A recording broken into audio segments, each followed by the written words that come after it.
Hey everybody, it's Ray, the gray-haired guy in a gi, and we're doing episode number 13, lucky 13, lucky 13. And I got a special guest today, good friend of mine. He's actually my instructor, but we're gonna bypass that just for the moment and talk about a bunch of things. So I have today a very special guest, seafood guru Rob Doley, and we'll talk all about Atlanta, Canada, JKD, which he kind of represents and started. But we'll get into all of that. How you doing, Rob? I'm doing perfect. It's great to see you. You can hear me okay, see me okay. It's perfect. Right on. All right. Everything's good. Okay, perfect, perfect. And I'm just gonna put my timer on my phone here. We'll keep track of time, but it's all good. So anyway, how's where you're at? Where you're in Fredericton, right? Yeah, I'm in Fredericton, New Brunswick. Yeah, in Yeah. Canada. Exactly. We're all in Canada. So if anyone's just watching this from the US or wherever, we're in Atlantic, Canada. I'm in the province of Nova Scotia. Rob's in the province of New Brunswick. And actually, I just came back from the province of PEI, where Rob has a cottage. And I was up there doing a seminar, and it was a lot of fun. So I drove by your place, but I didn't, of course, go in. So because you weren't there. That's good. No one's there, so yeah. Yeah. Real quick, I don't want to get on the subject too much because people get bored of it, but you know where Canoe Cove is? Yeah. We went Yeah. up there because my wife used to spend her childhood there, and we got talking to a guy that has a cottage right similar to you, right on the ocean. Yeah. And next to him is this beautiful cottage, and apparently the guy is from Chicago, and he's there one time a week, a year only. Yeah. And Yeah. it's massive cottage, beautiful. And so Yeah. it was Apparently there's a lot of NHL players that have cottages in PEI. okay. I've been told, yeah. Yeah. And In so I the don't know what cottages, this guy. there's the next kind of cottage area next to mine. They call them cottages, right? But they're houses. Yeah. It was Houses, it right? was beautiful. Anyway, just a beautiful area. But so let's start off like I like to say the plugs first. Currently, what are you doing? You're teaching. Yeah, I am teaching. Well, I just got over COVID, so I haven't been Oh. teaching anything. But I'm starting up this week coming up. So yeah, Monday nights at my school. I'm back at my headquarters, back at my house. I have my training area in my basement. Yep. For the last 2 seasons, a good friend of mine and student Gary Hall, he's been letting us use his home gym, which is really great of Gary to do that. So I really appreciate that. But I'm back here at my house. So yeah, Monday nights, yeah, JKD and the Filipino martial arts, teaching those two things. And then on Tuesday nights, I travel to Oromakto, which is 25 minutes down the road from me. And I teach at Uppercut Boxing. I teach Thai boxing and also JKD. Uh, Okay. and originally I went there. I've got a bad hip. That's we'll get into that. Oh Anyways, yeah, that's all right. so my kicking abilities have gone downhill. And last time I was in Halifax, actually, I got you to demo a lot of stuff that had the kicking in it. But anyways, I found out what the problem is there. But we'll talk about that a little. Anyway, so I started boxing because boxing don't have to kick. So I'm Right. boxing, uppercut boxing. A friend of mine, he's the head coach there. He's also an actor that's been in a movie, The Pugilist, that I was in there back in 2019, and Oh also yes. the current one that we're doing right now, right there. Yeah, Goodman Inc. Oh yeah, I see the poster. That's awesome. Yeah. So Will, yeah, I was there and then doing boxing and I'm having fun and getting a good workout So and you're trying to. training. I'm training. Yeah, I'm Good for actually working you. out, trying to get a few pounds off, right? Yep, So, of and then course. Will says, geez, Rob, yeah, maybe you can teach like some kickboxing stuff here, which which we end up doing. So we made a deal. So I'm teaching Thai boxing, JKD, the striking arts, right? Right. So and then I get to do my boxing, right? But Okay, good for you. yeah, so it was yeah, it's good. It makes him happy, I'm happy, so everybody's happy and we're doing our thing. And so yeah, so I do, yeah, Mondays nights and Tuesday nights right now is Okay, what I do here. Yeah. awesome. So if we're going back, to the original days, I always like to ask people, when did you get your first taste of martial arts? Like, like you don't have to, it's Yeah. tell me, you Yeah. can explain as much as you want, but I do have a bunch of questions for you. So, but essentially, how did you get started? Yeah. Well, Yep. back in the day, during the Bruce Lee era, and also Kung Fu, the TV show, right, with David Carradine. Yes. So those were on, right? Those were on. Now, I was too young to go see those Bruce Lee movies, right? Because they were rated R because of the violence, right? And I know anything's relative, right? Yeah. So so 1971, 72, 73. um, I don't see it. But what we do get to see are the TV commercials for the movie. So Oh. I remember seeing the commercial for the Chinese Connection. And man, my brother and I, like, did you What's see that that? guy? Holy jeez, he's kicking the crap out of everyone, right? And he's and in the commercial, right, in the trailer, movie trailer, we thought he had a whip. He was whipping Oh. people. Because you could hear the Oh, yeah, we for didn't know sure. they were nunchucks at the time, right? And we're saying, Yep. oh, he's got this whip, man, and he's whipping people. And then probably a week or two later, my brother said, that's not a whip he's got. What? No, it's like two sticks with a chain in between. Yeah, no, no. Like, no, dude. It's a whip. No, really. So then we took our hockey sticks and we cut our hockey sticks and drilled chains into the ends. Oh, yeah, we've all done that. Yeah. Oh, So, man. yeah. So yeah, a lot of hits in the back of the head, on the elbows. Yeah. How many brooms of our parents did they lose? You see Yeah. the broom in the hallway and you're like, oh, I'm going to take that and make a pair of nunchucks about it with it. Yeah. Well, we knew better not to steal the broom, right? Yeah. So So is that, like, obviously your first exposure to martial arts was, watching Bruce Lee movies and stuff. yeah. Now, however, when I think back, there was also Grand Prix Wrestling Oh, on yeah. TV. Grand Prix Wrestling, and there was another one.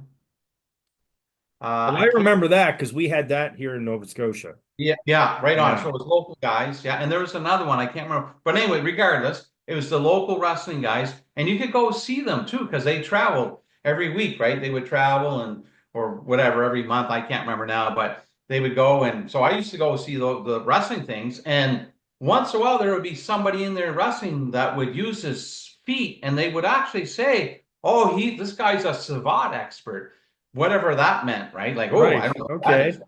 French foot fighting and all this kind of stuff. So that was kind of cool. So that piqued my interest because it was different than all the other wrestlers, right? Yeah. So, but not to say that, oh yeah, I got to learn that Savat stuff, right? Yeah, that guy can use his feet. Although my dad said, when he was in the reserves and he had seen a fight there one time, he said, oh, there's this guy from across the pond, right?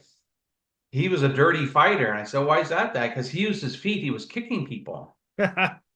So at the time, I kind of going like, I would have probably been 8 years old at the time, going like, oh, geez, dirty fighting is using your feet. Needless to say, I'm a really dirty fighter then, right? So 'cause that's one of the main things although I'm changing my curriculum now for what personally I do when I study to defend myself because I can't kick. Right. I had a tear in my hip. Well, that's what the doctor had kind of said. Well, actually, originally I thought it was my back was bad. I had thrown my back out. I had a bulging disc there quite a few years ago, and I thought that came back because my leg was starting to not work again. I couldn't kick with it. And anyways, make a long story short, I went to see the doctor. He says, "Yeah, looks like you got a tear in your hip, whatever. But we'll get an X-ray of your hip first, and then we'll see how that." See what's going on there, and then we'll progress from there to an MRI and all that kind of Right. stuff. But anyway, we got the X-ray back, and he's, oh yeah, I know yeah, you got arthritis in your hip. Yeah, you have no room for anything to move around, right? It's just, and then when Yeah. and that's where the pain's coming from. So, anyways, I've seen a really good therapist, really, really good therapist, Nice. the chiropractor, but he knows his stuff. When I had my bad back, I went to a physiotherapist, I went to a massage therapist, and then I ended up going to see this chiropractor. And he gave me the exercises. He didn't crack my back, but he gave me the exercises that I could recover, and my back did recover. So when my doctor said you should go see a physiotherapist, I just booked to go see Dr. Matt. See Dr. Okay. Matt. So I've had one session with him, and he's going like, "Oh yeah, yeah, we're going to need a lot of work over the next 2 months." And but yeah, we're going to get it back going again. So, Yeah, you're anyways, focused on that. so that's I got to get that working to give me time because my doctor said not if you need hip surgery, new hip, it's when you need the new hip. So Right. I have to get a new hip at some point in time. But he said, let's just see if we can get some physio in Okay. and So I mean, oh, it's good that you're doing boxing, you're adapting your training and exactly. hip Yeah, pads. It's great exercise. So right. when you were sorry.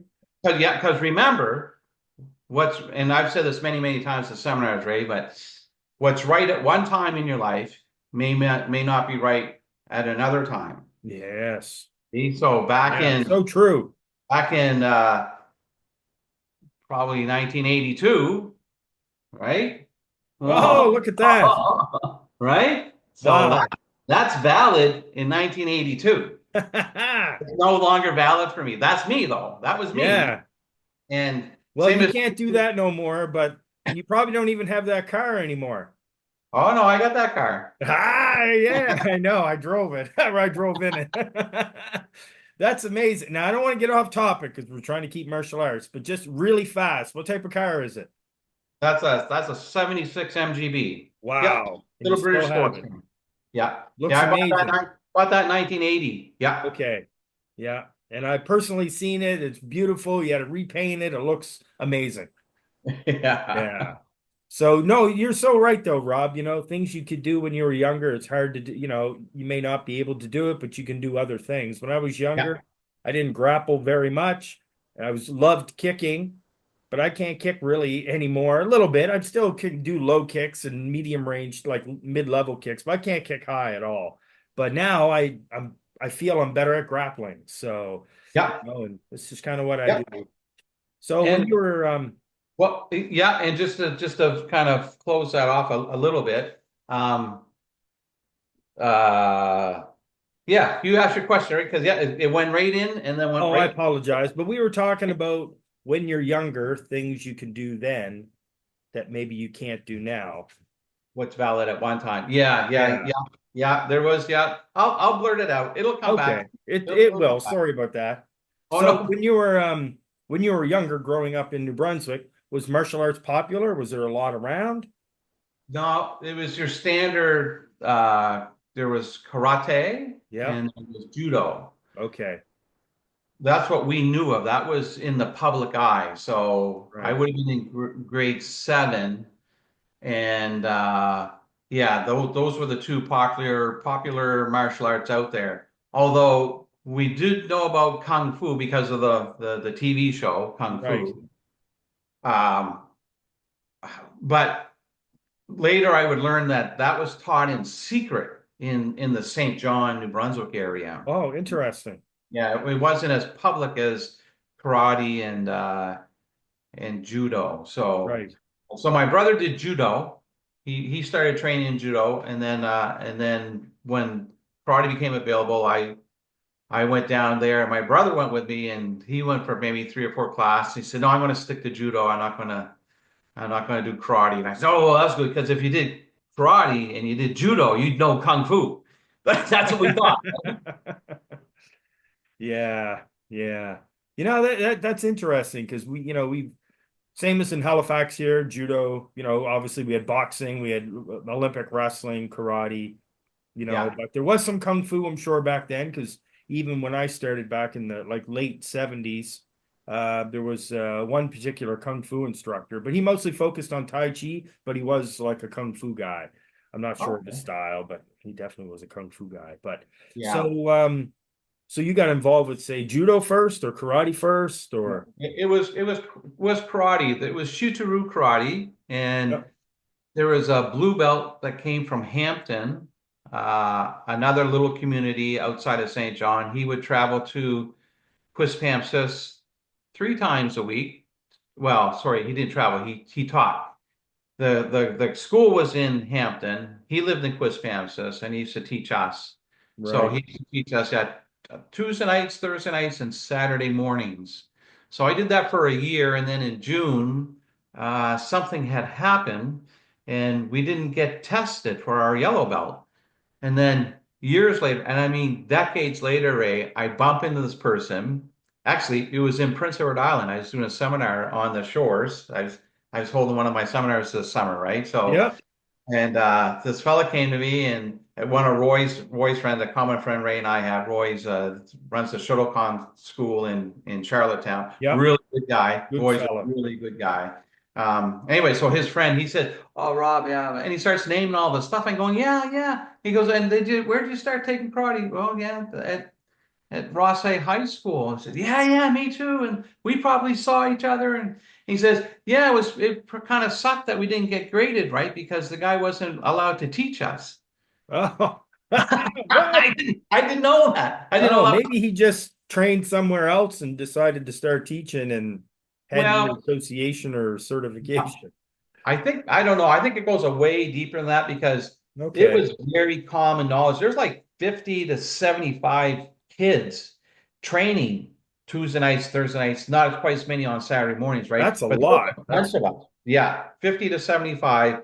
And we filled the gym, the high school gym, and going up and down the floors, or keep it joy, and you go in the stands, right? Oh, right. And anyways, it was so very well known that he was teaching us. So I think maybe something had happened there. I don't know. And then he didn't come back and teach. He didn't come back and teach because we broke for the summer and because this high school gym closed down for the summer, right? And then in September, a new karate group came to teach. And all I knew was a friend of mine said, "Are you gonna go back to karate, Rob?" I said, "Yeah, yeah, I think so. Yeah, that was a lot of fun."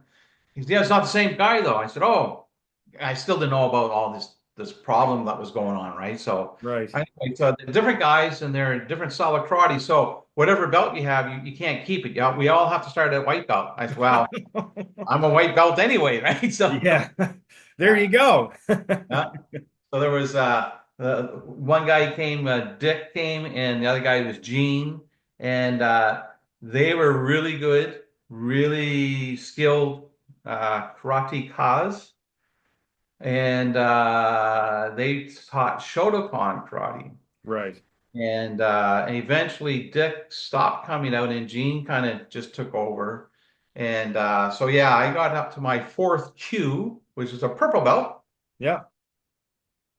So I've been like 2.5 years, I think. It was under 3 years. And by that time, it's quite a story. But the short version of it is basically the head instructor of this Shotokan school was in St. John, and these two guys were coming out to teach us out in the suburbs, right, in Rothesay or Quispamsis, right? So they they were teaching, and like I said, headquarters in St. John, and Sensei Kondo was the guy that ran the school in St. John. He was a Japanese fella, right from Japan. He moved to St. John and he was teaching karate, right? That was what he was Wow. doing. And it was a whole bunch of people. Again, people don't realize, but in those days, no problem. We've had at least 100 students. There were at least 100 students there just in that one school, right? So Yeah. so anyway, so apparently he goes back to Japan. He does it every summer to visit his family and stuff like that, kind of like a vacation thing. And he gets in a fight in the bar, and he so legend has it, like cleaned the bar right out, right? Oh, yo, just level ball, right? Yo, just like in the movies, right? So Yeah. and they throw him in jail to calm him down for the night. Well, now he's not allowed back in Canada Okay. in jail. So here we are. We got the school with 100 students. So the brown belts, in which Gene was, and Dick, both of them were brown belts, and there was another fella, I can't remember his name right offhand, but there were three of them that were the senior people. They said, well, they're going to keep running the school, and when we go to get gradings, they'll bring in a black belt from different areas. And I remember one guy, one of my promotion gradings, I was the fellow was from Philadelphia. So it wasn't even like, oh, we're just going to get a guy from Moncton or from Halifax, or like this is like someone qualified in Shotokan, right? So, anyways, it was interesting.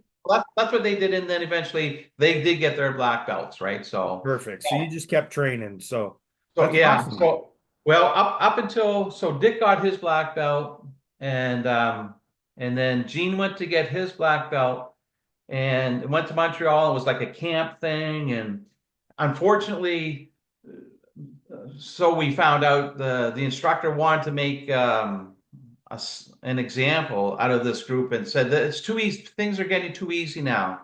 This is like we're talking 1975, 1976 era around that time, and because nowadays that's a whole nother story about people buying their belts Oh now. yeah, we won't get into Right? that right now. Yeah, That can take us 4 hours of talking. yeah. I have 40 minutes. Yeah. So anyways, this guy, so this instructor didn't pass anybody apparently, or very extremely very few, and Gene did not get his black belt. Now, Gene, every year there was a tournament we had. Gene would always get first place in kata, so his technique was exceptional, and he would get first place in kumite in the sparring, free sparring. And so like you could say, well, he's a good fighter, but his technique's poor, or his technique's poor, but he's not a good fighter. But he had both, which is a rarity, right? You don't see that a whole lot, right? But he had both, and we were all shocked. So Gene, I was disappointed, and he just decided to break away. He said, "I'm going to just teach my own stuff, and you guys can keep going to Shotokan if you want, or you can join my school, and we're just going to do our thing." So I stayed with Gene, and 1977 I got my black belt with Gene, and he Right. called it this. He called it the Sankudo School of Self Defense. Okay, fantastic. Yeah. So moving ahead, when was your obviously you're under Guru Dan Inosanto, and that's kind of what, I when I post these videos, we kind of just what we're focused on is Inosanto Academy instructors. So when did you first realize about Guru Dan or first Well, so right, Bruce Lee passed away in 1973, the same year I start karate, and then a friend of mine just said, "Oh yeah, did you know Bruce Lee's dead?" And I went, "No, like what? Like what?" Oh yeah, I got shot by the cops, right? And they're all the rumors oh yeah, around. the rumors. Yeah, yeah. Yeah. So anyway, um, so that but I was interested. I was getting the magazines, and Bruce was in there, and then I'm getting magazines. Then he's Bruce Lee's in all the magazines, on all the Yeah. covers. So I'm buying them on. I'm reading everything I can, and I do read some articles with this Dan Inosanto guy and stuff. But it doesn't really register with me that who he is. He's just a guy that trained with Bruce Lee is all I really know, right? And he seems to know a lot. And Bruce Lee killed him. There's one article I read, the day Bruce Lee killed me, right? And that was in the Game of Death, right? Yeah. So it had some, and of course that movie hasn't been released, right? They said, oh, the movie was only partially shot, right? So anyways, I kind of going, yeah, oh, that's interesting. Like, oh, he got to do a movie with Bruce Lee too, right? And he trained with him too, right? Not knowing that, Guru Dan took over 95% of the LA Chinatown school. He was the teacher there, right? Right. Basically, Bruce Lee he popped in once in a while, but Guru Dan ran that school, right? Over 95%. I can't Yes. quite remember what the number is. It might have even been 98%, but it's quite high. So anyway, so I've been following this, you know, martial art thing, this Bruce Lee thing, and these other people are talked about here and there, whatever. But I know enough, and I see an ad it was either Inside Kung Fu or Black Belt magazine, an ad that said that Guru Dan Inosanto will be teaching a seminar, whatever that is, a seminar. I don't know what a seminar is. He's going to be teaching a seminar in Toronto in Oh, October 1996. So I kind of go, oh, that's Dan Inosanto. Yeah. So I went back and looked at my magazines, and oh yeah, that's right. He killed him, right? This is the guy that said he killed him in the movie. And so I read a little bit more. I said, oh yeah, well he knows the Jeet Kune Do stuff. he knows, and he's going to teach the Jeet Kune Do, and he's going to teach Kali also. Yeah, well, whatever that is, right? So Right. I'll just put up with that. Yeah. So not realizing what it is, right? So anyway, and I'm introverted, by the way. Back in the old days, it was called you were shy, right? So Okay. I've always been very, very shy, You and weren't I sure if you wanted to go to this, or you wanted to, but you didn't know if you could, or yeah, well, because I'd have to fly there. Like to drive would right. be Okay. too much, right? So I have to fly, get on a plane, get out, find a place to stay, then travel to the seminar location, and but the but the burning desire was there to learn Jeet Kune Do because I read a lot about it. I bought the books, Right. I got the hardcover, Bruce Lee's fighting method. I got the Did you say this was hardcover. in, did you say this was in 86? Sorry, yeah, I said 96, but it was 86. I That's figured that, but I just want to yeah, make sure, I just want to get, yeah, yeah. No, that's right. because Yeah, it then was. people are going to start putting their math, trying to put math. Yeah, He's an instructor, 96. I'm like, no, no, no, yeah, no, yeah. no. No, you Ah, caught good thing. Yeah, keep me that's all honest. good. Yeah, 86, 86. exactly. So in 86, so yeah, but the burning desire was there to learn this Jeet Kune Do stuff. So Yeah.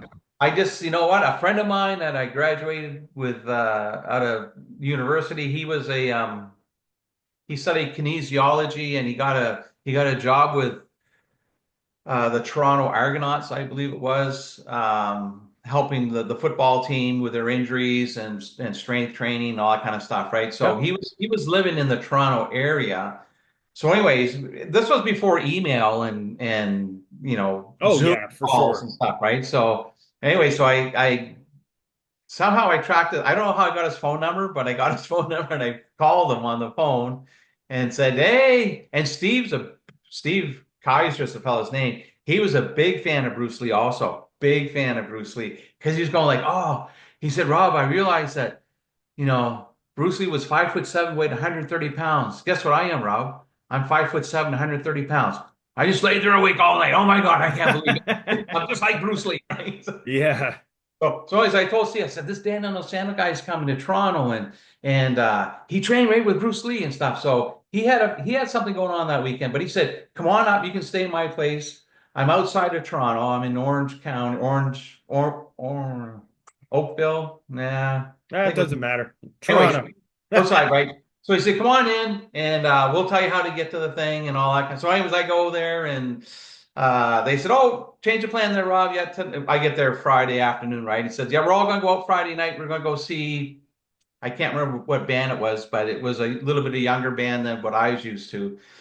Like if it was like Styx Oh, or yeah, it's all good. but it was somebody else. Oh, the Fix, I think it was the Fix at Massey Hall. Anyways, I said, yeah, that's cool. Yeah, yeah, I'll buy a ticket, whatever. Tell me, yeah, okay, yeah, here's my name. Anyway, so we went to see this band at Massey Hall, and I'm pretty sure they were called The Fix. And yeah, so anyways, then we came back, and then he said, okay, this is what you're gonna have to do. You have to get on the GO train, go into Central Station, downtown Toronto, get in the subway, go north, all as far as you can, get off at the blah blah blah stop, can't remember, catch a bus that goes to Richmond or whatever, I can't remember all. And then at 3 blocks you walk, and that's a school, and that gym is where they're at. So Right. they're really good instructors. I followed all that and made it. Yep. Like all these people around. Like I was like that bumpkin guy, right? Like in the big city, like ooh. Anyway, so I got there and I wore a shirt and a tie and my sports jacket. And when I went there, I didn't know, right? I wore Sure. my karate gi, and everybody's wearing t-shirts and shorts and sneakers. So yeah, on that was on Saturday. So on Sunday, I went and bought sweatpants and sneakers, Right. and the next And day, this so was this would this been have been like, I know he had he still teaches seminars, but he like his prime seminar thing where he's traveling every weekend all over the world. But this probably would have when he just started get going, I would think. yeah, I don't think he was quite as busy as in his peak, but he was definitely starting to do the seminar Right. or to get the information out to the public, right? To educate the Sure. public on what Well, Jeet Kune especially Do. coming to Canada would be very, obviously he's in the US, he's probably traveled around a lot, but when you start going outside the US to like Canada Yeah. and obviously Toronto, it's Well, his helper was Cass Magda. oh, there you go. Yeah, so his assistant instructor. So and Cass is from, I believe, Ottawa. He's from Canada for sure. And when Cass graduated out of university, and I can't remember what he was studying, whatever, but I know his parents were all like, "Oh, good." And he said, "Yeah, I graduated from university, and now I'm going to move to California. I'm going to go study martial arts." Wow. And that's what Cass is. So Cass is really exceptionally well with the JKD and the Filipino martial arts. Oh He's yeah, for really, sure. really, yeah, really good at it. So, which really helped also. So you got Inosano, which I remember watching some trapping, and me and my partner, we watched it, and we went, and then we looked at these other. Okay, let's go. So we all and we looked at these other two people. And we said, "Yeah, I can't remember what he did. This. What did you see?" And the guy looks at me, and goes, "I just saw two blurs." That's all. Yeah. So, So, wow. yeah. So Cass, yeah, so Cass, I think that might have helped a little bit with Cass being there to get into Canada to do a seminar. But yeah, Oh, yeah. that's great. So your first exposure was obviously in Canada and Toronto, and then you went back and you probably tried to research more of it. And then Well, I did not only that, Ray, because I had already started up my own school, the Sankudo School of Self-Defense, right? yeah, In 1984, a friend of mine wanted to get his black belt. He was a brown belt in it. Since the school had dissolved, Gene was no longer teaching it anymore. So he wanted to get his black belt. So he talked me into starting the school back up again. I'd be the head instructor, and then he would train, and then he wanted to get tested for his black belt, which eventually he did do, and he did get it. So Norm, he's a really good guy. So I started teaching the Sankudo School of Self-Defense, and I myself had probably 40 students. I was teaching twice a week at a yeah, community center. it's a great And number. so in 1980, it was, right? So, and then, everyone's just like your typical Japanese system, right? Gradings every Oh we would yeah, yeah. every three Follow all the months. traditional aspects of Yeah. it. Yeah. And here's the basic techniques you need to know. You had to know your kata and then the prearranged sparring, and then eventually up to pre-sparring, Jikumite. And anyway, so I've got that going in 86. Like I said, I started in 84 that. In 1986, I go see Guru Dan in Losano. Yeah, take your time. Oh, And I come back and I say to my students, I said, you know what? Yeah, we're the tip of the iceberg. There's so much information on martial art, like so much. sure. Like I couldn't, I can't even put it into words, but like I thought I had a pretty good sidekick, right? My side pretty strong and stuff. And later on, I would learn the tie kick, right? But at the time, I was, it was very linear, very, very narrow what I knew, right? But I'm a black belt and I got my own school and I got 40 students, and you know what? You're feeling pretty good, right? And then you see Guru Dan, you kind of go, "Ooh, I don't know anything. I don't Yeah, know that's anything." typical, and nowadays I find that students I don't think, even if they train with Guru Dan, they won't have that experience of discovery. And what I mean by that is because everything's on the internet and you can see everything, social media, you can watch all his videos, but you can also see other amazing martial artists. Everything is like, oh yeah, I've seen that. But at that time, back in the 80s, even when I first met him, we'll talk about that later, in 93, it just blows your mind. And you're like, what's all this stuff? And Yeah, so, and nowadays people have so much access to anything they want, it's not a surprise anymore. But yeah, back then, it is. It's like, yeah. oh, I can't Oh believe yeah. it.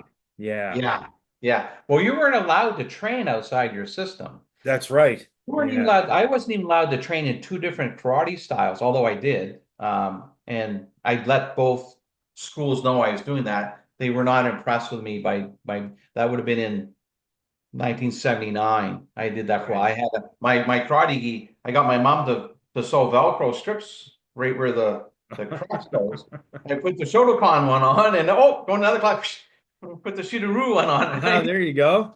Yeah. Clever. Yeah. So, anyways, I did that for about 6 months, right? Yep. And then I got out of that business, right?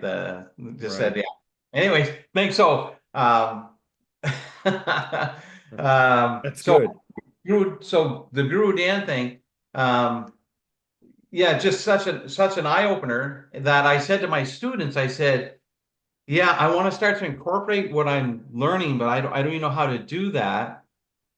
I have to train with this guy some more. Right. I got to somehow. He lives in California. I can't travel to California back and forth. I can't live there. I'm working at the time, right? I'm not going Yep. to Oh, for school, sure. but so I can, I'm an IT guy, a computer guy. So I could probably get a job in California. So I'm honestly thinking, how can I go to California to train with Dan and Osano, like, and so, anyways, I'm doing this, and then within 6 months, I say to my students, well, actually, let's fill that in for a second. So I do see another ad in Inside Kung Fu. I know it was Inside Kung Fu magazine this time. Yep. It's for the Great Smoky Mountain Camp. Yeah, that's the famous story, and we could do a whole podcast about that. Yeah.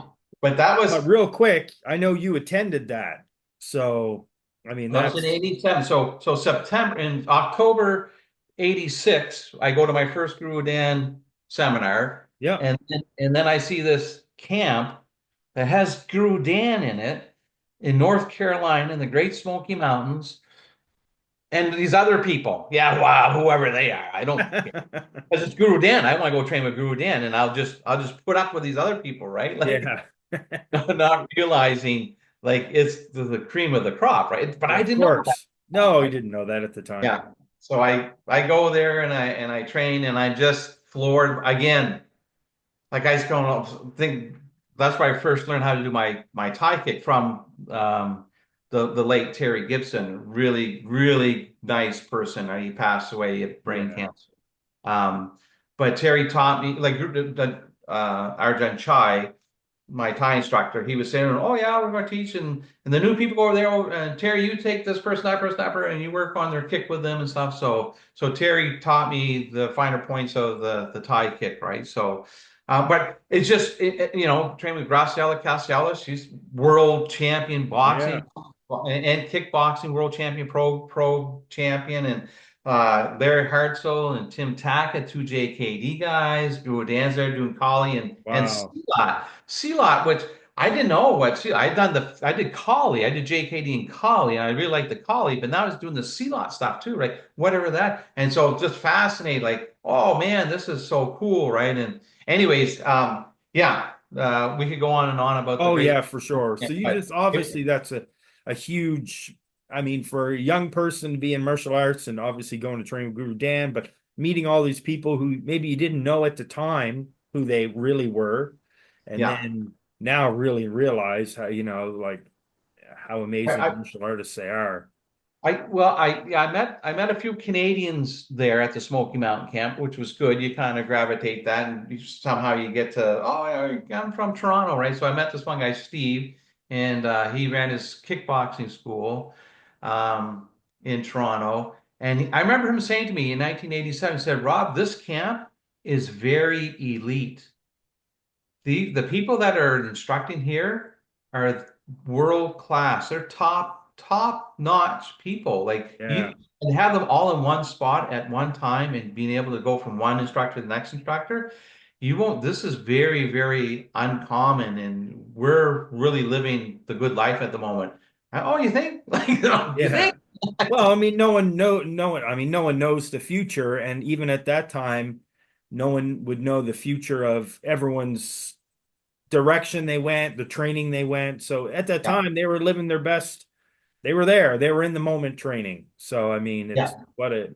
what a such a rich history. So they did handgun courses there too at the Smoky Mountain Camp. Oh wow. Now, I don't own a handgun, and to transport into the States, I have no idea Wow. what We're that would Canadians, so that's a whole different subject. have. So I believe it was 1987 or 1988 because I went to four camps, 87, 88, 89, and 90. So for Right. 4 summers, I went to the Great Smoky Mountain Camp.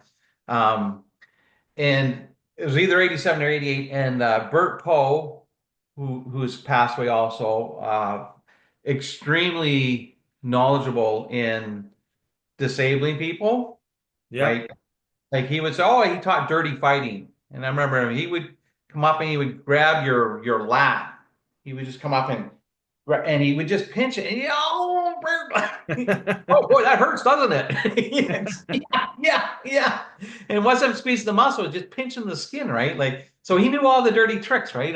Well, the tricks, right? And he called Yeah. it just fighting, right? So anyways, and so Bert was something. He was something. He was Black Ops, CIA. He Rangers, Some type of SEAL, maybe military. I don't know, but he was something, but he never did tell us what he was, right? But he'd seen action, he'd killed people, right? So, Yep. um, so we see that I just happen to be talking with him on the picnic table, and we see a car coming up the driveway, like and Vic Payne, the guy that ran the Smoky Mountain Camp, the host.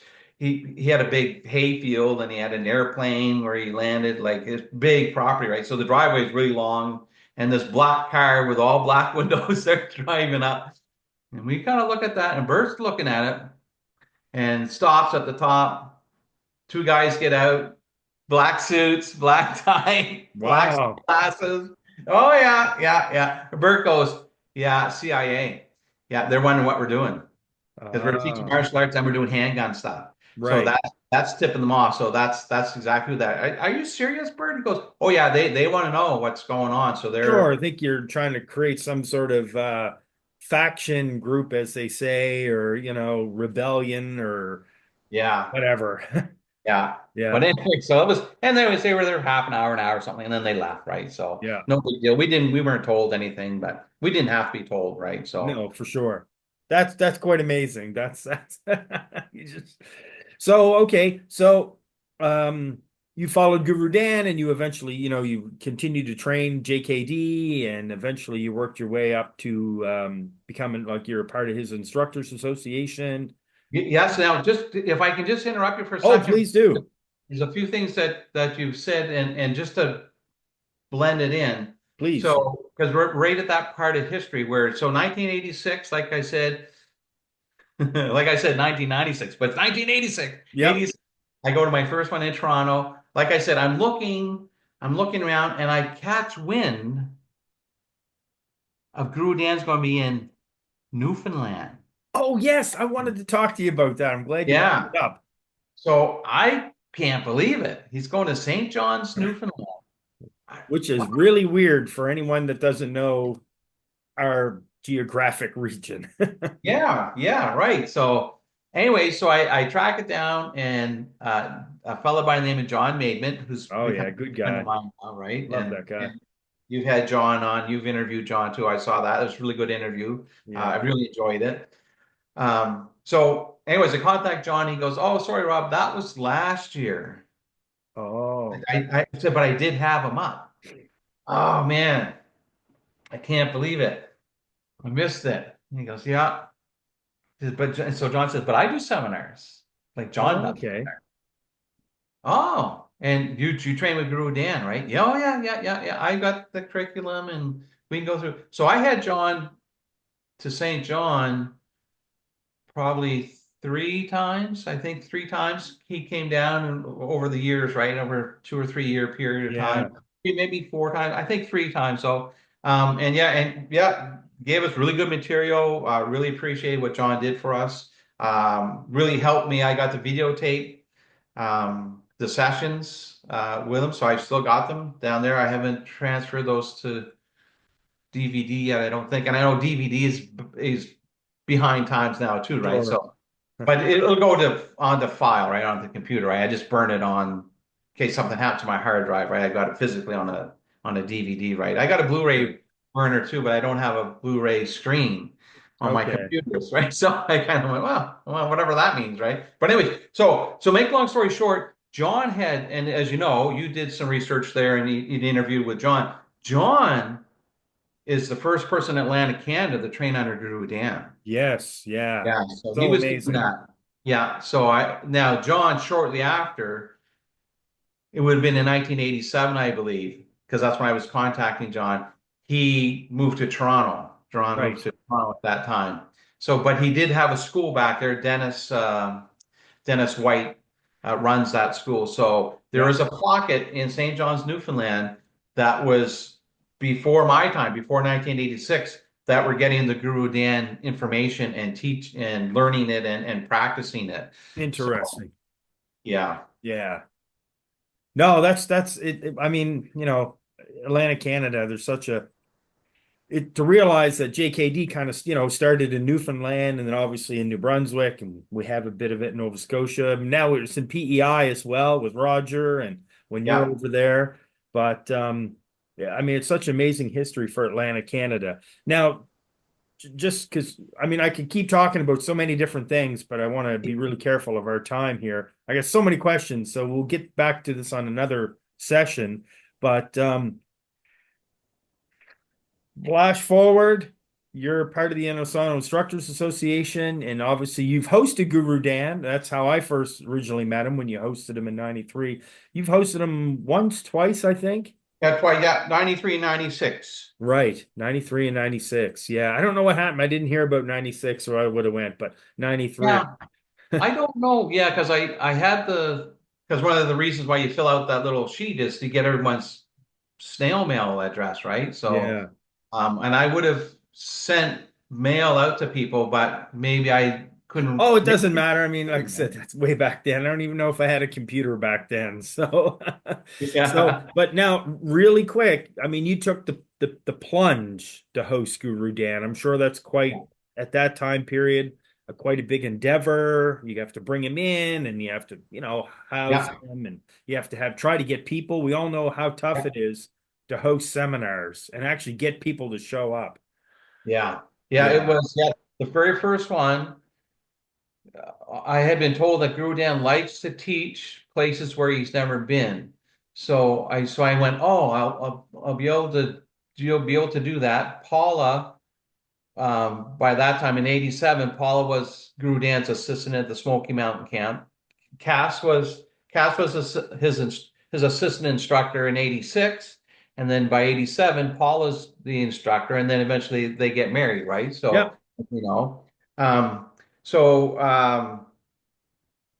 Yeah, we'll just keep on going there, right? Because Oh just yeah, sorry. So I mean, you hosted him, and then obviously, oh yeah. So success. I remember you had a lot of people. I think you probably had close to maybe 100 people, maybe, or I don't know. no, I think it was between 50 and 70, I think there Okay. were. So, but I did get enough that I pretty well broke even with Yeah. that. Sorry, that's what we were talking about. That's Sure. what we Yeah. The stress of hosting a seminar.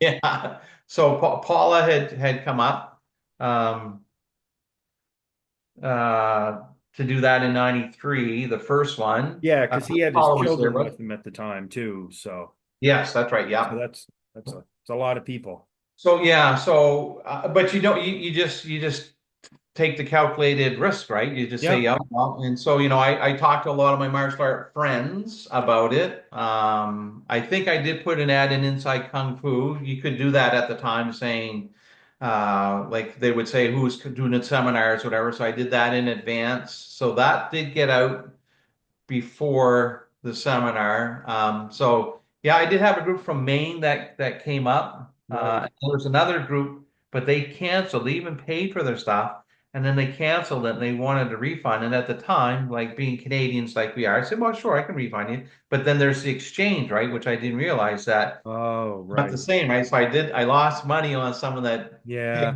and so I should have said, "Oh, there's a $20 whatever, right?" Or Yeah.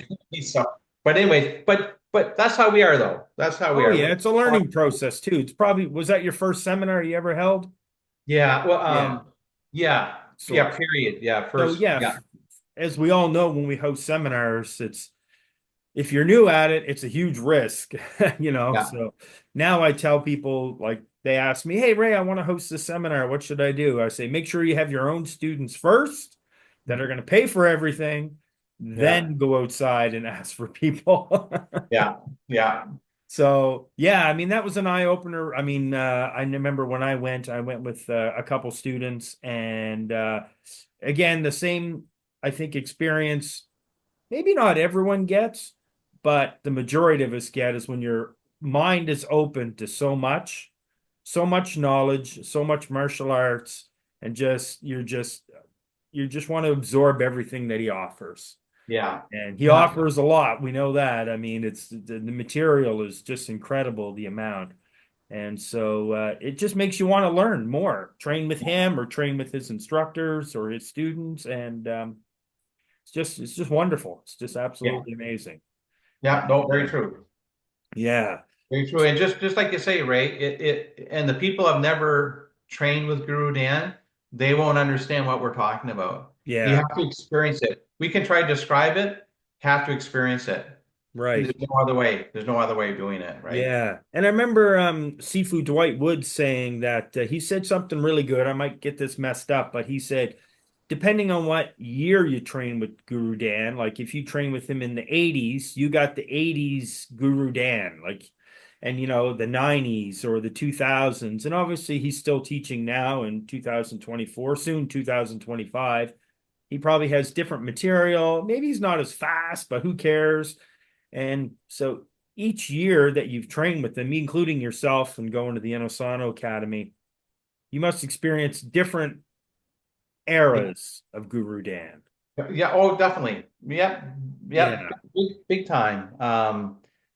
And you know what the funny thing there too, Ray, is that like you're saying, there was the 80s, Guru Dan in the 90s, whatever. So we used to do Kali lock flow was pretty big in the curriculum at the time. And this probably would have been in probably the early 90s, I would say.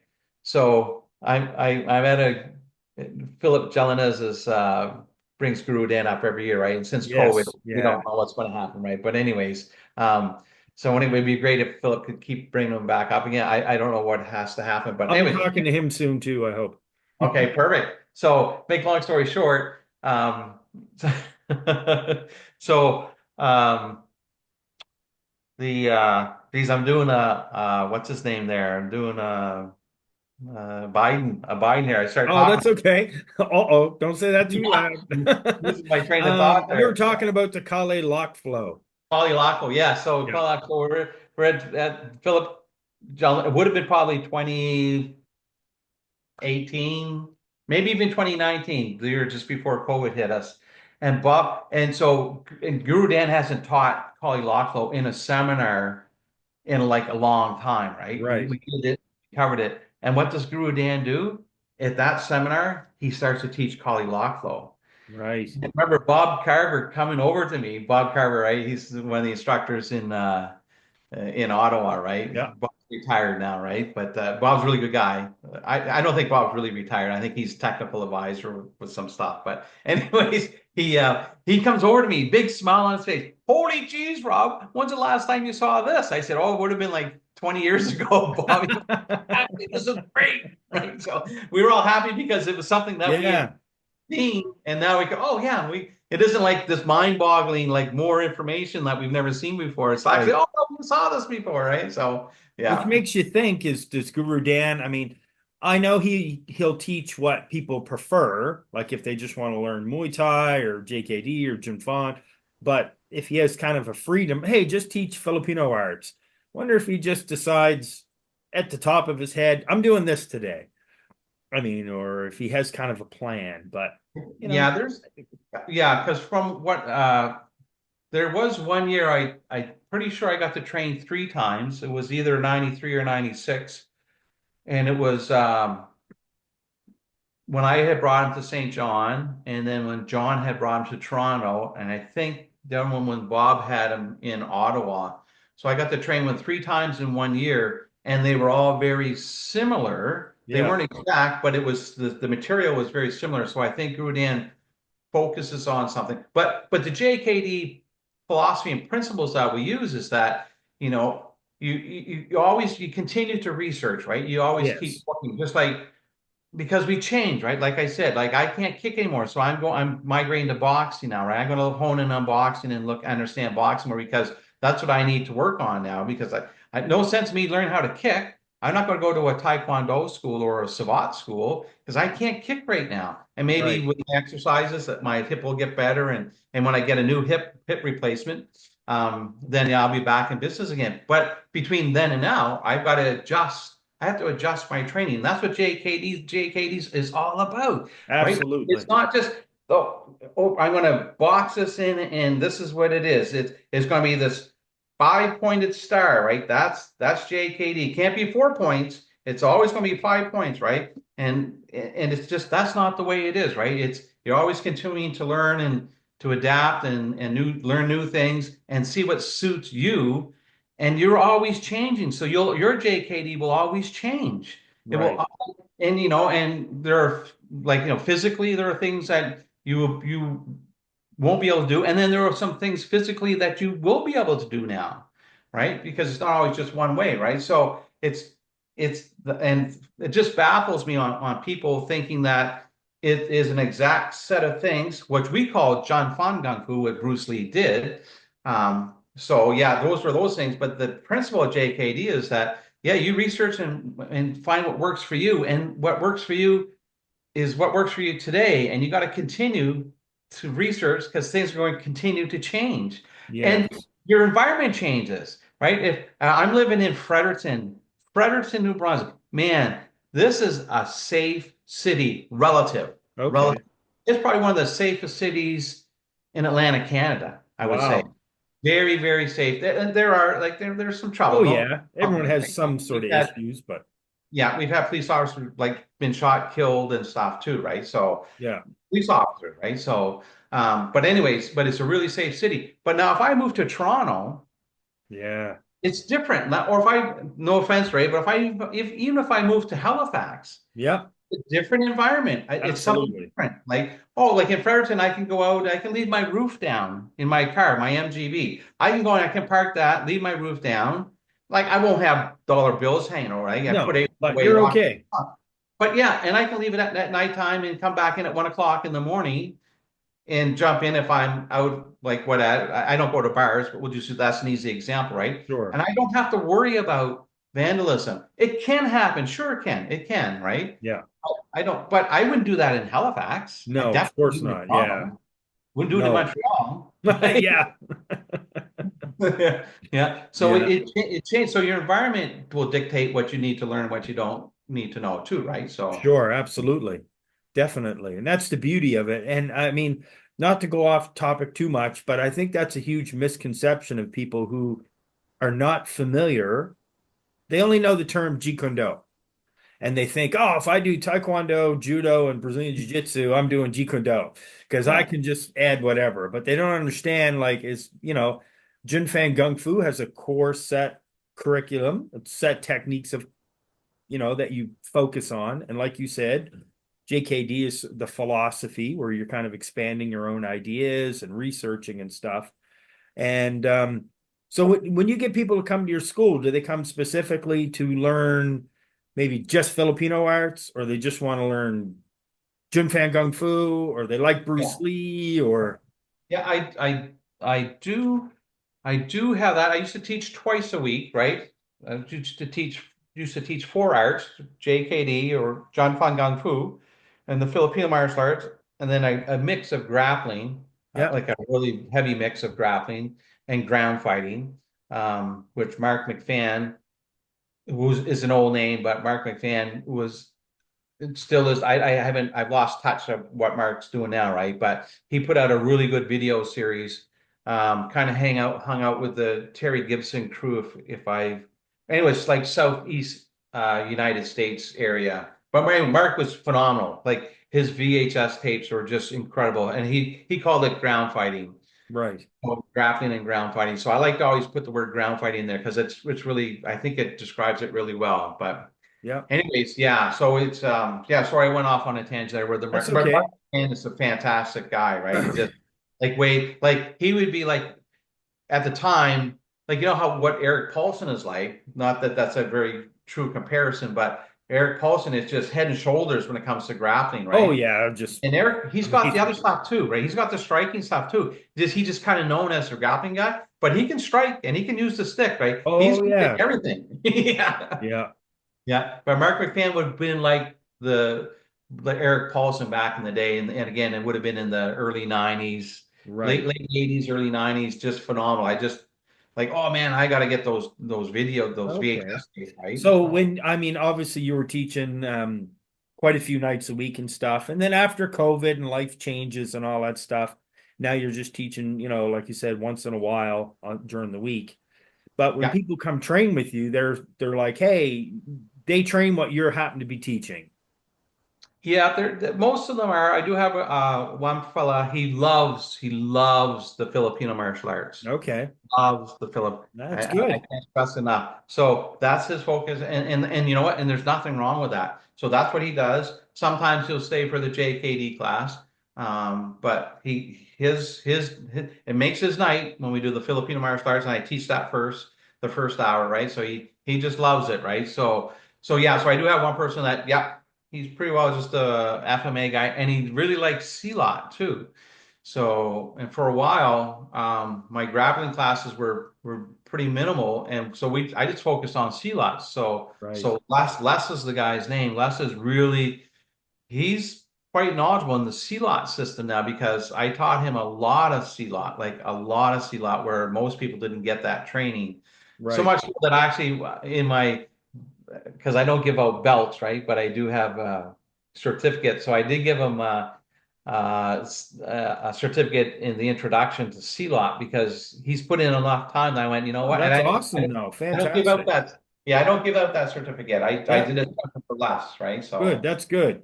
Oh, yeah, Les. Yeah, I met him. Yes, I met yeah, him at the Dan Osano seminar in yeah, Montreal. Yeah, good fellow. I'm glad that he was doing things. yeah. So no, Yeah. he's a good guy. Now, so speaking of belts, so if I just go back in history for just a second, because I forgot to mention that. So in '86, remember I said to my students, I went to this Dan Inocento seminar, and there's just all this information. And so eventually, after the Smoky Mountain camp, I said to them, you know what? There's so much information that I can't even categorize it. I don't even know how to put it in and then how to put the belts behind it. I'm going to get rid of the belts. Oh, in your So I karate went class, you mean? Yeah, I went from 40 students. I No went, way. yeah, they Wow. eventually all because they want, but again, nothing. There's nothing wrong with that, Ray. Because when I started to teach, it was a belt system, and they all wanted to get their black belt, which is normal. And then I took that away from them, Yeah. and I said, well, we're just going to learn to better ourselves, like lifting weights. I'm going to lift weights to better myself. Well, I'm going to teach martial arts to better ourselves. And they were all folks. So one fella he stayed with me, and he became one of my really good kickboxers. Right. Um, so It's funny you mentioned that because I don't think I ever told you. I think that just clicked my brain to remember.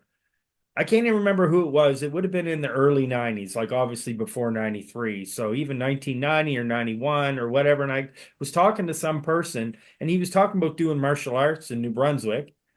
And I'm almost positive now he mentioned your name.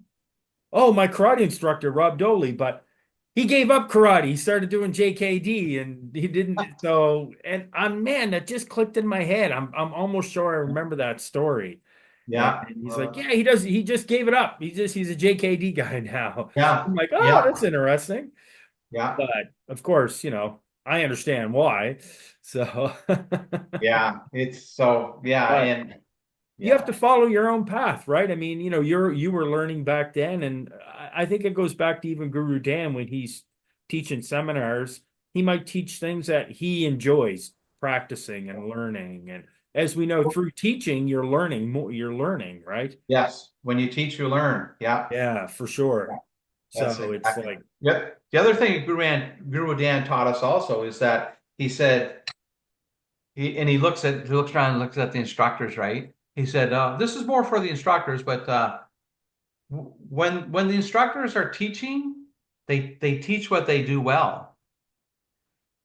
An instructor won't teach what they don't know very well. They'll stay yeah, away from so it because true. you're the instructor, right? So you get to decide what you're going to teach. So I'm going to teach that stuff that I only kind of half know. No, you're not going to do that. You're going to teach the stuff you know how to do really well. So yeah, it's kind of funny, but a lot of people kind of, oh man, this guy is really good, whatever. And yeah, they're really good at what they're teaching, but they may not have everything because they're staying away from certain things that they're not so good You at, know, right?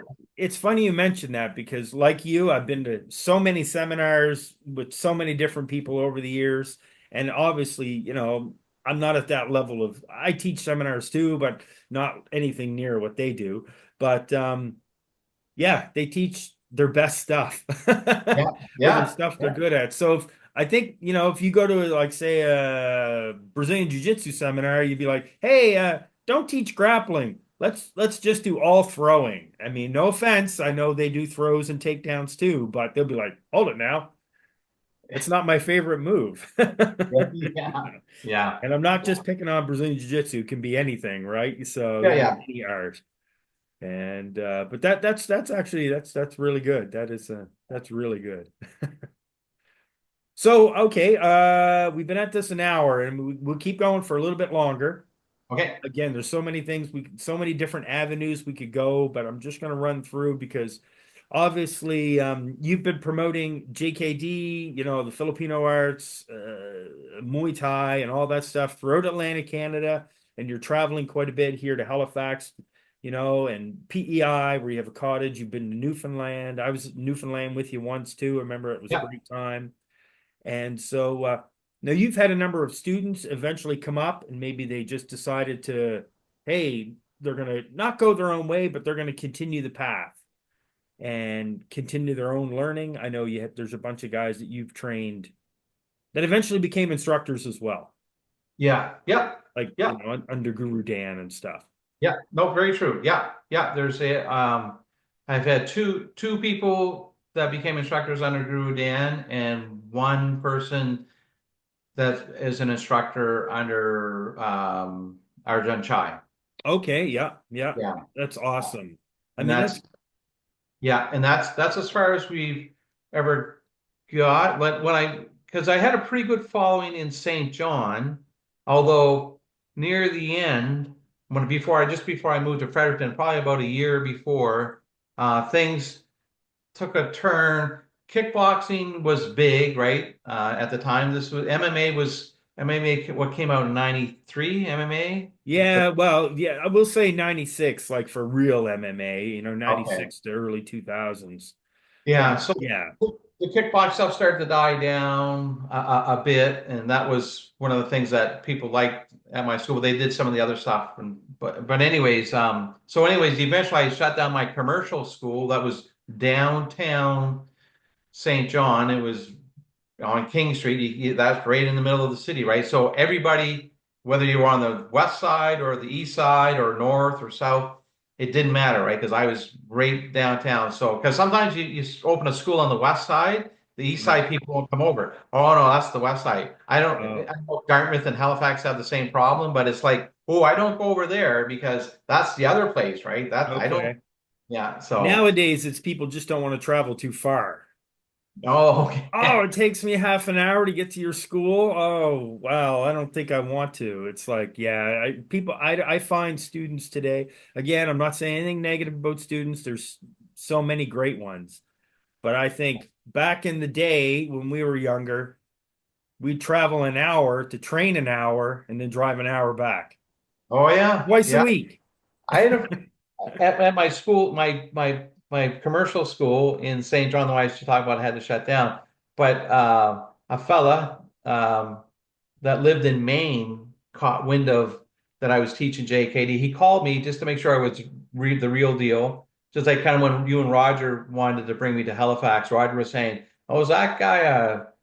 I won't say the term that Roger used, but we got to make sure he's not one of those guys that pretends he's the guy, right?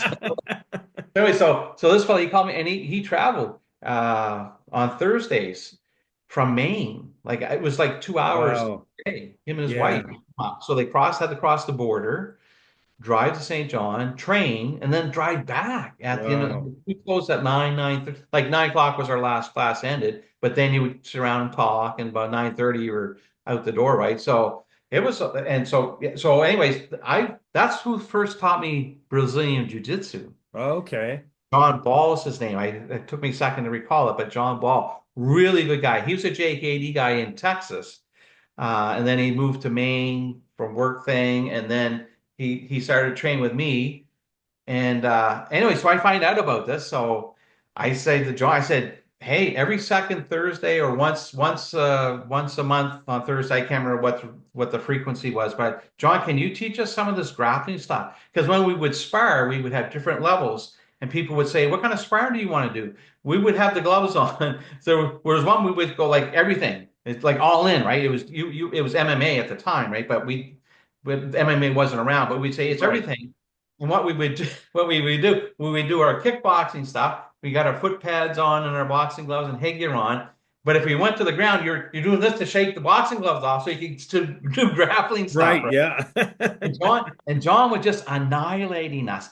When he went to the grappling, he would take us down, just like you see in the early Hoist Gracie days, right? He Yeah. would get us down in this, and he would just get us, right? He'd submit us, and we're going. So eventually I said, John, what do you know? He said, well, it's like Gracie Jiu-Jitsu, because at the time it was Gracie Jiu-Jitsu, right? There was Yes. no, even the Machados weren't known of at that time, right? And in Brazilian Jiu-Jitsu, that term hadn't really come out yet. But he was True. saying, but it was the start of it, right? He said, it's like Gracie Jiu-Jitsu, but it isn't Gracie Jiu-Jitsu because I didn't learn it through that school, but it's that flavor. I said, I want you to start teaching us. So he started teaching us Brazilian Jiu-Jitsu. Right. So Okay. Did you I know like for people who are not sure, I mean I know New Brunswick is right on the border with the US. Was there anybody in the Maine area you could go train JKD with at that earlier time or nobody? no, Okay. nobody. I did research every once in a while, but I didn't see anybody. Boston would have been the closest, Right. but even then I wasn't getting I went to the Northeast Martial Arts Conference. Kevin Seaman put them on. Oh It was yes. very similar to the Smoky Mountain camp. It was the same kind of format. So I went to that camp. It was in the Finger Lakes region in New York, upper New York State. Really, really, really, really pretty area. We trained on campus, stayed in the dorms and stuff. It was really nice, really good setup. Anyway, so I did meet a few people from Boston that were participants, were kind of like JKD-ish type people, right? Right. But it seemed like it wasn't, there was nothing, there wasn't like, oh, there's so and so school. Like it was Pittsburgh with Don Guerin's the guy in Pittsburgh, right? You just know that, right? Yeah, Okay. yeah. All right. Rick I figured in New maybe back Jersey. then, you're like, oh, there's these other guys. But of course, you wouldn't know because there was no internet. So maybe Yeah, in the back of Black Belt magazine or something, that's you would that, read that's what I so would and look at. so. Try look at the Yeah, school listings. Yeah. that's right. Exactly. So, okay, a couple just real quick things. So, how do you, and this could be a long question, so I'm going to try to make it really short answer. Like, what's the future of JKD? Like, obviously, we know now there's so many different instructors, there's so many different associations, the internet, people who are certified, people who are not certified, and let's say how do we think JKD is going to look, I don't know, 10 years from now? Yeah. So in 10 years, JKD will be what's going on right now. There are the splinter groups out there already. Sure. No different than when Ed Parker passed away, splinter groups with the Kempo Karate, right? Yeah. Uh, so, but there are splinter groups out there already. Bruce Lee's passed away, right? So there are the people that are following the different groups of people, right? Yeah. We don't have to talk about what the group names are, right? But No, there are no. certain They're groups out following there. their own path, which is fair. So yeah, But so that will continue on. So in 10 years from now, what I'll be doing is continuing to do what I learned from Guru Dan, right? From Sifu Dan for the JKD stuff, right? I'm going to continue to do that. I'm going to continue to teach what Bruce Lee physically did. And I'm also going to keep reminding people, just like I said, my JKD doesn't involve kicking anymore right now. I can't kick. Oh, but Bruce Lee, he had one leg shorter than the other one, and he could do yeah, that's Bruce Lee. I would love to be a basketball player. I'm 5'7". I can't I can't dunk. I can't dribble that well. Maybe with the 3-point shot now, maybe I might, but I can't make it to the NBA, right? It's just not there, right? In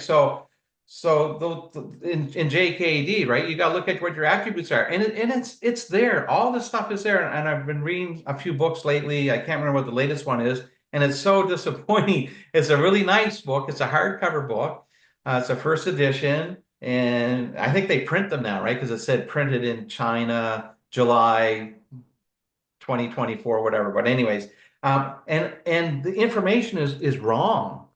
Right. Okay. They talk about Bruce Lee, right? And they're saying, oh, and this is, and actually they said, oh, and the blend that Bruce Lee did was karate, taekwondo, Mm, and something. And Jesus. I go like, but then they'll have another line in there which is true. I go, yeah, that's true. Yeah. That part is true, right? So the information is getting really Well, we messy. know there's a lot of misinformation out there, and that's the sad thing, and there's so many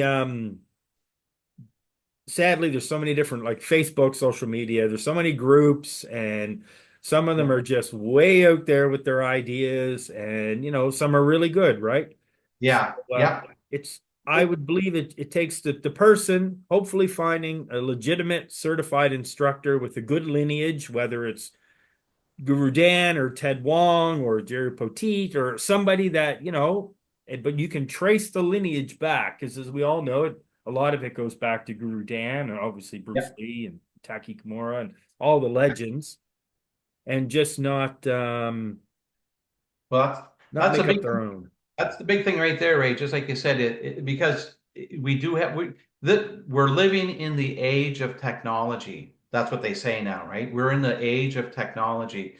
So my phone, right? My phone, I can find anything on there that I want. It's on there. Now, it's just like what Guru Dan says. You may have the knowledge. I may know all the Sinawali drills, all this. If we take the Filipino martial arts, for example, so the double stick drills, right? I might know all of them, so I'm very knowledgeable on Sinawali. But when do I use the different Sinawali drills? That takes wisdom. Right. So you got to watch out there. There are people out there that will say, "Oh, I can do the Bruce Lee stuff," and they can mimic Bruce Lee's moves from the movies and stuff like that, but they don't know when and when not to use it, right? So it's the wisdom that people are missing out on. But it's those are the very dangerous schools, right? That they look good, but they don't have it, and Right. that's scary, right? That's and I Okay. don't even know because there are certain. But if you do go back to the age of technology, do your research because you will see almost everything goes back to Guru Dan and Osano. Almost everything. Yeah. Like it goes back to Guru Dan again. And if you take the last error, like because they always talk about the three errors, right? Right. There was the Seattle and then the Oakland and then the LA errors, right? Those three time periods, right? So it's like, would I want to learn from um what I like to learn boxing from Muhammad Ali when he was 18 years old, when he was still he hadn't even competed for the gold medal, or would I want to learn from Muhammad Ali after he fought George Foreman Right. in Manila? More developed, more knowledge, Exactly. More experience, more more knowledge experience. he's accumulated and taken away and did what he had to do to become the boxer he was. At 18, Ali was a good boxer, but not as good as when he bought Foreman, when he said, I'm going to use the rope dope, right? Because that wasn't even around at the time, right? And some people think that he may even come up with that right on the spur of the moment. He said, this guy's hitting hard. I think I'm going to try to wear his arms out and just lean on the ropes. There's all kinds of theories on what really happened there. Ali's passed away now, so we'll never really know, right? Right. But anyways, it's yeah, like I said, sorry, but the age of technology. So you go back and you'll see that it's Guru Dan. Guru Dan taught, like I said, over 95% of the classes in LA, and a lot of people that are teaching now or that are instructors or whatever, they got their training in the LA school, the LA Chinatown school, which means they got their knowledge from Dan Inosanto, not Bruce Lee. Bruce Lee dropped in, don't get me wrong, and Bruce Sure. Lee got private students, don't get me wrong there neither, right?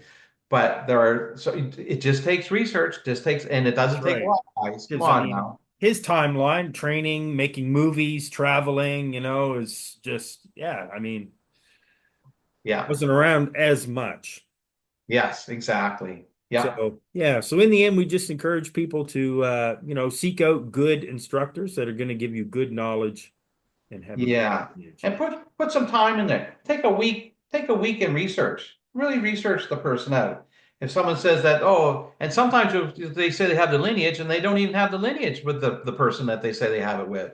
So that's, whoa, gee, that's a real eye opener. And then sometimes you say, here's the lineage and this is where, and geez, I never heard of that person in the JKD circle. So you research that person who's the instructor or whatever, and you find out that that person never really trained with anyone. Like, so anyways, but it Sure, isn't just like, oh, I just believe them. Whatever. No, shame on you. We have the technology now. And I know some people aren't good with a computer. I understand that, but ask your buddy that's good with it. that's Hey, yeah, right. I'm looking at training here because there are some people oh yeah, I'll dig into that for you, right? They love it. Look at all the stuff I found out. Okay, real quick, give me your top, say, 3 to 5 martial arts people, and it can be anybody in martial arts, past or alive, or people that I hate to use this term, but Mount Rushmore of martial arts. I've said this every podcast now, but Yeah. Okay. Yeah. So definitely Guru Dan. yep, Uh, definitely Guru Dan. So for sure.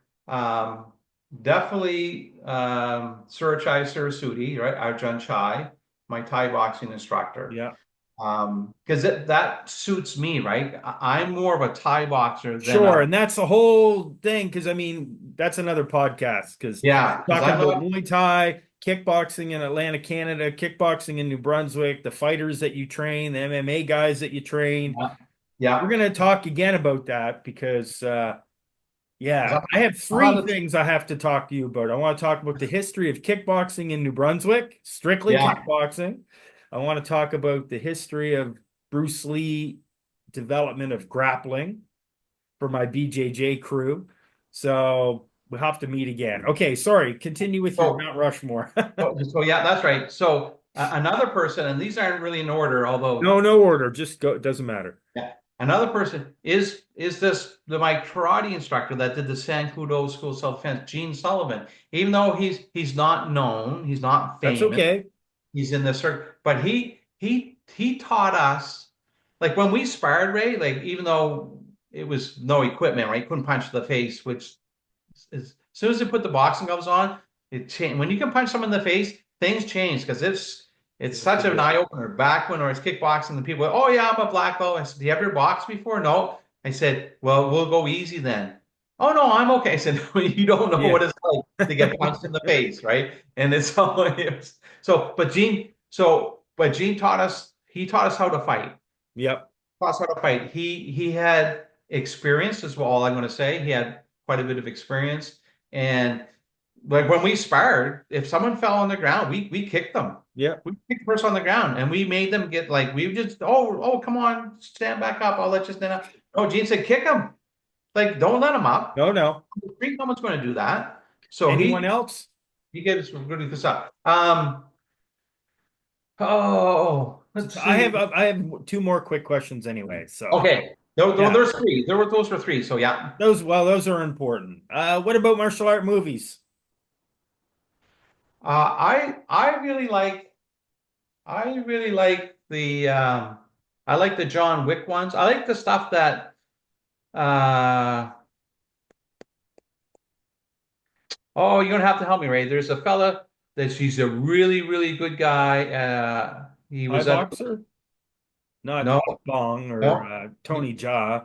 no this guy he does a lot of the fight choreography for John Wick and Oh, uh but he's also in movies? I know there's people probably yelling right now yeah at us that he's it's a not choreographer. He's been in a few movies. Scott Yeah. Akins.